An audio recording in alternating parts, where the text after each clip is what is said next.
Hello guys, તો good morning. સ્વાગત છે તમારું મારા એક નવા વ્લોગમાં. તો આજની શુભ સવારની શુભ શરૂઆત થઈ ભાણીબાને સ્કૂલે મૂકવાની. તો હું અને આરાધ્યા બંને અમે નીકળી ગયા સ્કૂલે. બંને મામા ભાણે ઠંડીમાં ઠરતા ઠરતા પહોંચી ગયા સ્કૂલે.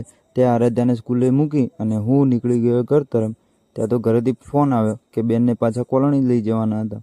તો હું ઘરે જઈ બેનને લઈ અને અમે બંને ભાઈ બેન નીકળી ગયા કોલોની જઈ બેનને થોડું કામ હતું તે પતાવી અને અમે બંને ભાઈ બેન નીકળી ગયા ઘર તરફ. ત્યાં તો પ્રવીણનો ફોન આવ્યો કે અમારે જવાનું હતું ડીસા. ઘરે આવી બેનને ઉતારી અને અમે બંને ભાઈ નીકળી ગયા ડીસા. રસ્તામાં મસ્તી કરતાં કરતાં અમે બંને ભાઈ પહોંચી ગયા ડીસા. જઈ અમે બંને ભાઈ થોડું કામ હતું તે પતાવ્યું અને જીમી માટે ન્યૂ પેટેગરી લઈ બેલ્ટ બીજો લઈ અને નીકળી પડ્યા ઘર તરફ. બંને ભાઈ રસ્તામાં મસ્તી કરતાં કરતાં અને મોજ કરતાં કરતાં પહોંચી ગયા ઘરે. તો આજના વ્લોગને અહીંયા ખતમ કરીએ અને મળીએ નવા વ્લોગમાં.